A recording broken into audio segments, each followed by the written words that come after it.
the top 10 players just in the playoffs. So we're gonna go from number 10 to number one. Again, there's a lot of factors here riding on this. And the big factor for me is playoff history, playoff success, as well as health. It's one of the reasons why I'll say it up front. Shea Gilders Alexander, Anthony Edwards are not on my list of the top 10 players in this year's playoffs. Now, I do this every single year, and you can go back and check out last year's list and how different that was as opposed to this year.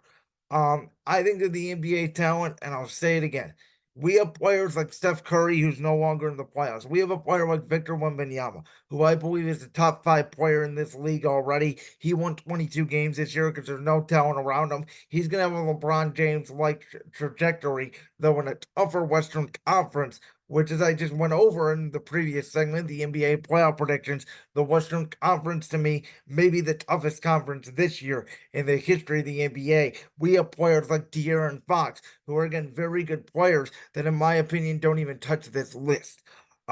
This is a list mostly of veteran players, and I said this NBA playoff will be a testament of, is it going to be the new guys coming up, or will the old schools trumpet? And so 10 to 1 here. Again, this is based off injury history, health, playoffs, resume essentially. These are the top 10 guys who, in my opinion, in a playoff series, if I had to take them to win a game, to make one shot for my life, who I would take. And so we're going to start, and this may be a little bit of shock to you that he's all the way down to number 10, but I have Kevin Durant. I don't think Durant is the same Durant as he was 2, 3, 4 years ago. I think a lot like LeBron, though I think LeBron has aged better than Durant, and I think Durant's starting to slow down a little bit. Durant's sort of been in the shadows in Phoenix, and I don't think Durant has the winning mentality that a guy like a Jokic or even a Jimmy Butler or a LeBron has. And Durant, outside of Golden State, has not had the playoff success. So that factors in as well. I like Kevin Durant. He's one of the best get a bucket guys in the league. Because of the fact that outside of Golden State, he's really struggled to make a conference finals. And because of the fact he's getting older, and because this Phoenix team I don't trust a ton, I have Durant at number 10. At number 9, I have the robot, number 2, Kawhi Leonard. Now, this was, I was thinking about injury health here. And I was thinking about a guy like Anthony Edwards and Shea Gilders Alexander sort of replacing Kawhi Leonard in this slot. But again, I haven't seen a ton in the playoffs from Anthony Edwards and Shea. And even though they've been dominating the West in the regular season, the playoffs is a different sport. And the one thing I know about Kawhi Leonard is he went to Toronto, he won a championship. He won a championship in San Antonio. And even though he does sometimes struggle as a verbal leader for the Clippers, I think he's one of the best get a bucket guys in the league. Number 8 is Joel Embiid. Now, last year I had him in my top 5. So he does drop a little bit this year because he's hurt again. And we saw his value this year when he was out because the Sixers essentially fell apart. Tyrese Maxey is not a number 1. He cannot lead a franchise. But after I've been saying for the past few years that I thought Joel Embiid could equal Nikola Jokic, it has just not been the case. Embiid cannot stay healthy enough, and he cannot lift his team over the likes of the Bucks and the Celtics in the playoffs. And that's what he needs to do, in my opinion, to get above the Giannis's, to even get above the Jalen Brunsons in the conference, is to win more playoff games and stay healthy consecutively. I love Joel Embiid. I think when he's healthy, he's a top 10 player easily in the sport. But again, health is a real factor why he's down the list. Number 7 is a guy who wasn't even on my list last year. That was Jalen Brunson, who last year, obviously, the Knicks were a 5th seed. They were a little bit under the radar. Brunson was in Dallas 2 years ago, held the fort down when Luka Doncic was injured for a couple games.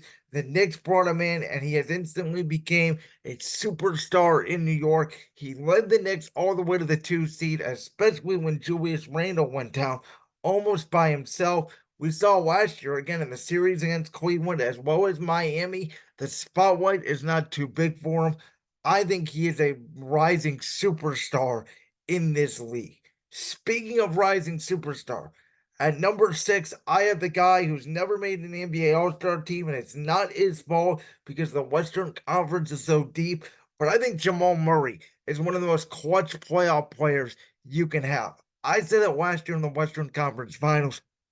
He won 2 games against the Los Angeles Lakers, game 2 and game 3, essentially by himself.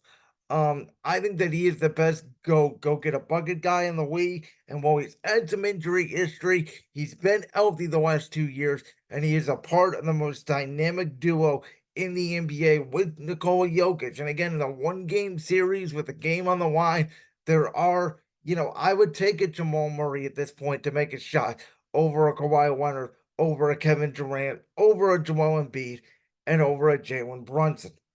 Now we get to the top 5. Luka Doncic, who last year did not make the playoffs. This year, it was looking the same way until he got the Kyrie Irving relationship resolved, seemingly for now.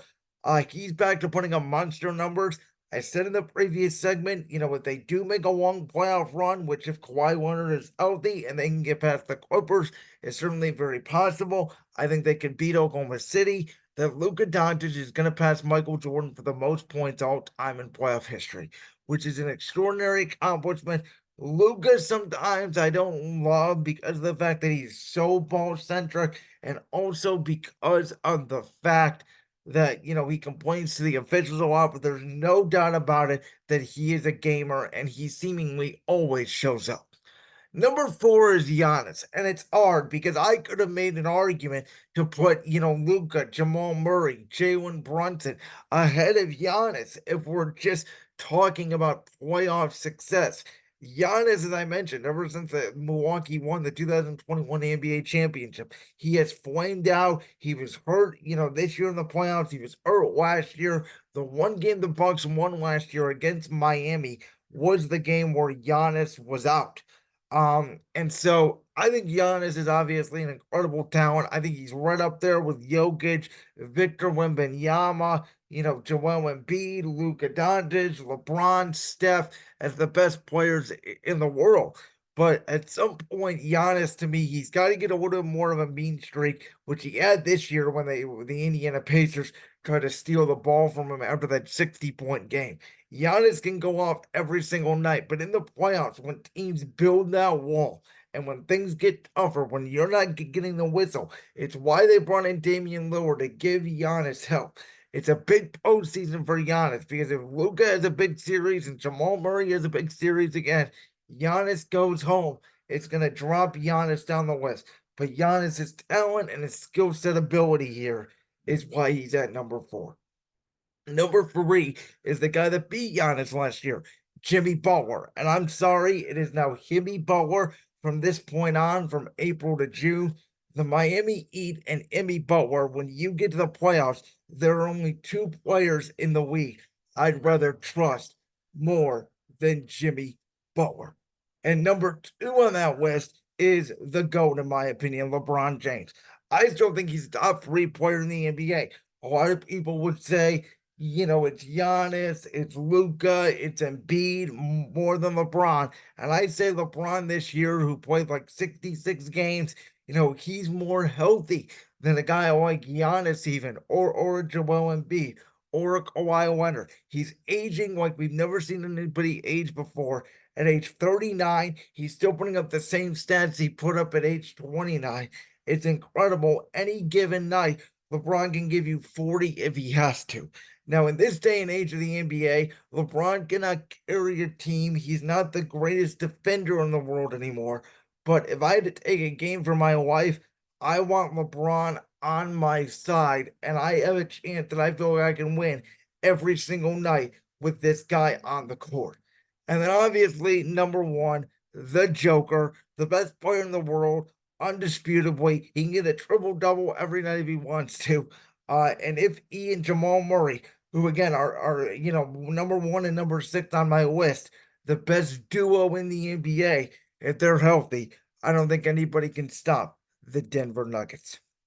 So, my top 10 list of the top 10 players in the NBA playoffs are number 10, Kawhi Leonard, excuse me, number 10, Kevin Durant, number 9, Kawhi Leonard, number 8, Joel Embiid, number 7, Jalen Brunson, number 6, Jamal Murray, number 5, Luka Doncic, number 4, Giannis Antetokounmpo, number 3, Jimmy Butler, number 2, LeBron James, and number 1, Nikola Jokic.